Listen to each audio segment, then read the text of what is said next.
Renaissons d'en haut, en contemplant ta croix. Au nom du Père, du Fils, du Saint-Esprit. Amen. Bienvenue, chers frères et sœurs. Bienvenue aux nouveaux priants. Nous sommes aujourd'hui le mardi de la deuxième semaine de Pâques, quotidien Jésus numéro 164. Comme chaque jour, je vous invite à prier avec moi pour la petite Alba, qui a seulement quelques mois de vie et qui est atteinte d'un cancer, et avec elle, pour tous les enfants malades, pour tous les enfants qui ont une maladie ou un handicap. Demandons au Seigneur une guérison totale pour Alba, pour les enfants, selon sa volonté. Demandons au Seigneur d'aider les familles, d'aider les mamans. Nous te prions aussi, Seigneur, aujourd'hui pour Daniel, qui est décédé brutalement à 64 ans il y a une semaine, et dont nous célébrons aujourd'hui les obsèques. Pour ses enfants, Gabriel, Laure, Marie-Ange et Isabelle, afin qu'ils vivent ce temps dans la paix. Prions aussi, si vous le voulez bien, pour ma tante Michel, qui est en réanimation. Nous venons d'apprendre son état critique avec mon épouse. Prions pour elle, pour son fils. Oui, espérons et bénissons le Seigneur, il est bon, éternel est son amour. En lui, rien n'est impossible. Seigneur, prends pitié. Ô Christ, prends pitié. Seigneur, prends pitié. La chose politique est complexe. Les décisions et les lois sont à peine compréhensibles pour un ignorant comme je le suis. Dans notre façon de penser, nous sommes tiraillés entre le bien individuel et le bien commun.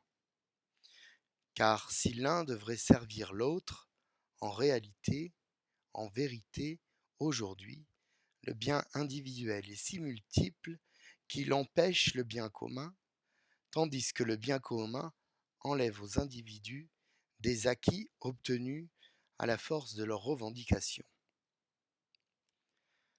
Là où la réforme des retraites finit son chemin démocratique, nous voyons bien qu'une partie du peuple ne s'en satisfait pas.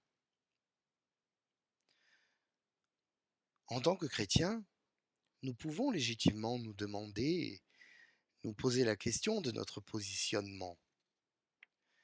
D'abord, je ne crois pas qu'il puisse y avoir un positionnement fixe et définitif et unique,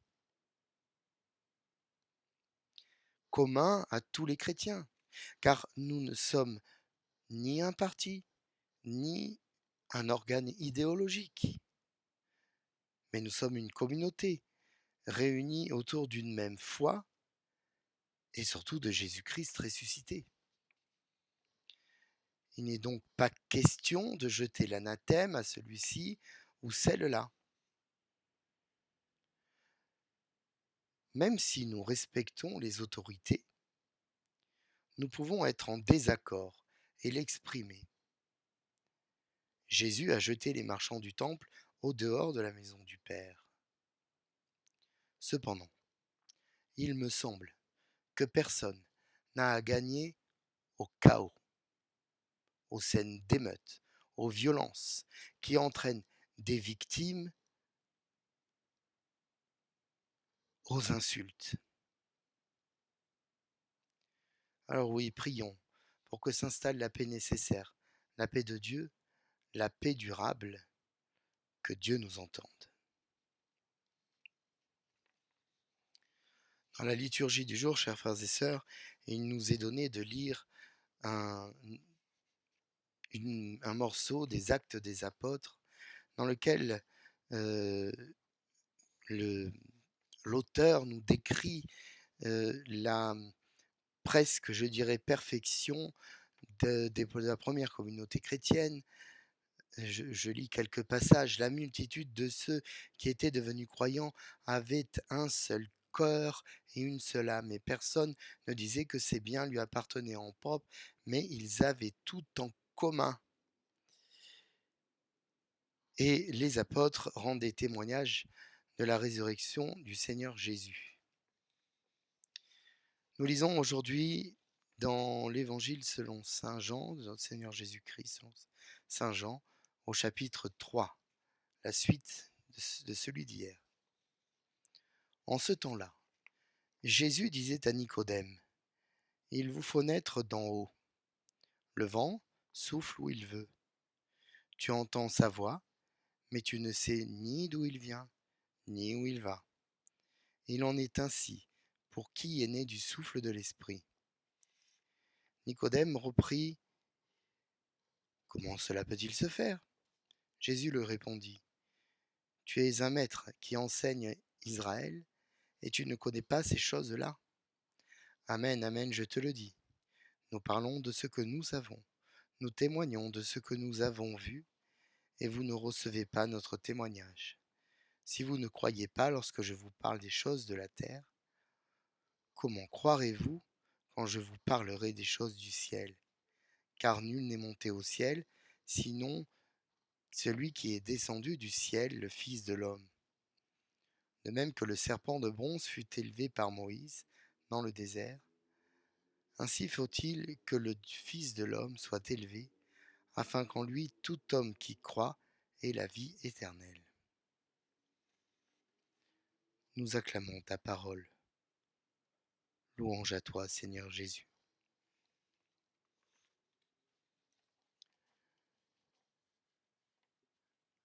La vie quotidienne que nous décrit aujourd'hui le livre des Actes des Apôtres nous donne un exemple de communauté sainte, celle de l'Église primitive, qui a vu et vécu tous tes mystères, Seigneur, et qui par conséquent en est la plus proche. L'unité, c'est le début de l'Église de Dieu, le prérequis, la condition sine qua non. Un seul corps, un seul cœur et une seule âme. Nous reconnaissons les écrits de saint Paul. Nous sommes le corps du Christ, chacun de nous est un membre de ce corps, chacun aura la grâce de l'Esprit pour le bien du monde entier. Cette communauté va à l'extrême de la communion, car tout y est partagé, y compris les biens immobiliers et financiers. Tout est mis en commun, à l'image de Barnabé, Lévite qui a vendu un champ avant de déposer aux pieds des apôtres le fruit de cette vente. Tous sont à ton service et assurent par leurs dons le travail des apôtres, leur mission, celle d'aller annoncer la résurrection à la multitude. En échange de tout cela, la communauté reçoit la grâce et vit de la providence. La providence, c'est simple. C'est ce qu'il nous faut et un peu plus. Remarquez-le dans vos vies comme moi dans la mienne. Lorsque nous nous abandonnons au Seigneur, que nous lui laissons tout et que nous vivons de son évangile, il nous donne au centuple. Il est difficile de se détacher des choses d'en bas et c'est tout à fait normal. Chacun travaille pour vivre et chacun essaye comme il peut de fonder un patrimoine pour mettre à l'abri ses enfants. Il ne saurait être question de remettre en cause ceci. La vie quotidienne dans la Palestine du 1er siècle, ses normes et ses habitudes sont très éloignées des nôtres. Vouloir vivre comme les premières communautés serait non seulement anachronique, mais totalement à l'inverse du message évangélique qui s'adresse à tous, en tout lieu, en tout temps, et qui s'adapte, nous le voyons, à toutes les réalités. Ce qu'en revanche nous pouvons garder en tête, c'est l'esprit de communion de ces premières communautés. Il est difficile de vivre le détachement. Mais attention, le détachement n'est pas l'abandon. Si nous nous abandonnons à Dieu, c'est notre âme que nous offrons, pas nos missions, dont la première, la plus importante, est la famille. Nous ne pouvons pas abandonner nos enfants pour servir le Seigneur. Cela n'est pas possible.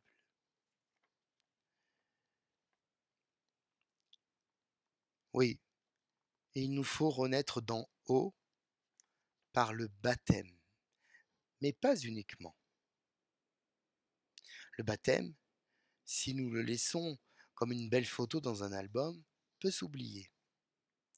La vie du chrétien est une conversion continuelle, une remise en question de chaque jour, un examen de conscience, une grande part donnée au pardon, un investissement dans les œuvres et la charité, une proximité avec les Écritures et, c'est plus qu'important, une vie communautaire et liturgique dans sa paroisse, dans la célébration dominicale, dans la Sainte Communion, dans la confession et la réconciliation.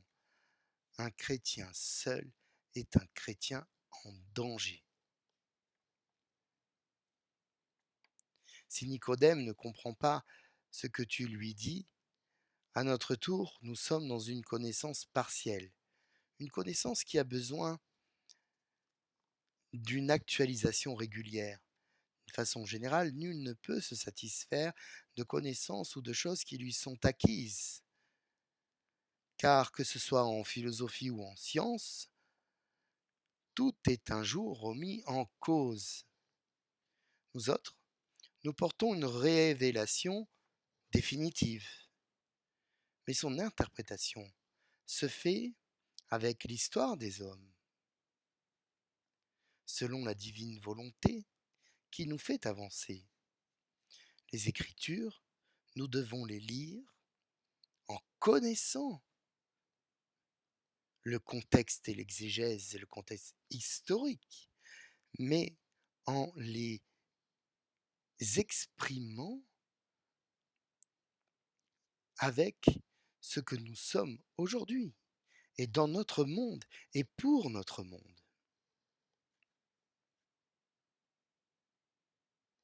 Ce que tu nous dis, Seigneur, c'est que si nous n'arrivons pas à saisir les choses de ce monde, comment pourrions-nous comprendre le tien de monde? Tu n'es pas venu pour nous dire qu'après tout, peu importe, ce qui compte, c'est la vie d'après, non. Tu nous as donné des clés pour bien vivre cette vie, qui est très importante, car sinon, pourquoi existerait-elle? C'est par là que nous devons commencer et les objectifs sont ambitieux. Comment respecter la dignité et la primauté de la vie? Comment bien vivre son engagement dans le mariage, ou le sacerdoce, ou la vie religieuse? Comment être de bons parents? Comment nous comporter avec nos frères et sœurs?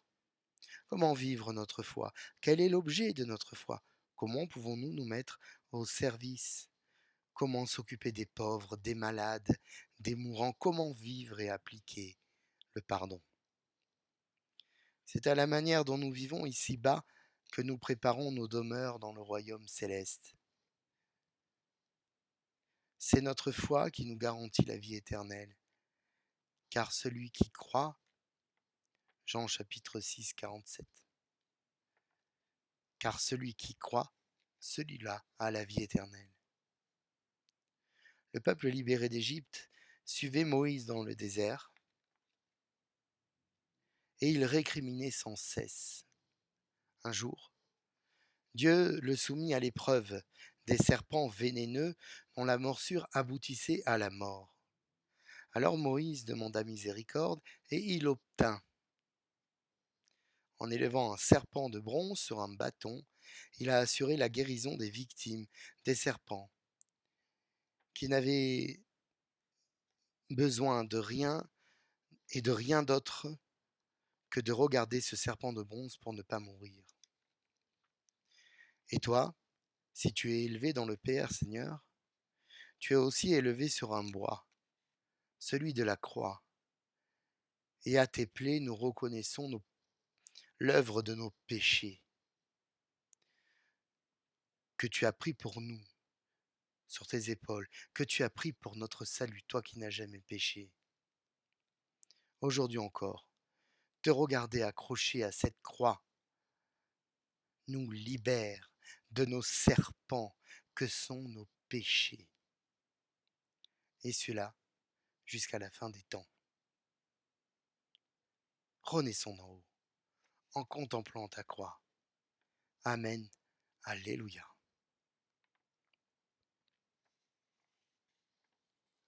Prions. Seigneur, fais-nous déployer aux yeux du monde la vitalité du Christ, vainqueur de la mort, après avoir reçu le germe de sa grâce, que nous emportions tous les fruits. Amen. Frères et sœurs, je vous souhaite à toutes et tous un bon mardi du temps pascal, un bon mardi et une bonne journée. Et j'assure de ma prière ceux qui sont dans la douleur aujourd'hui, dans cette messe que je vais vivre d'enterrement. Je vais prier pour vous. Je vais prier très fort pour vous. Nous demanderons ensemble au Seigneur qu'il nous bénisse, qu'il nous garde, qu'il nous donne la paix et qu'il nous guérisse. Il est Père, Fils, Saint-Esprit. Amen. À demain.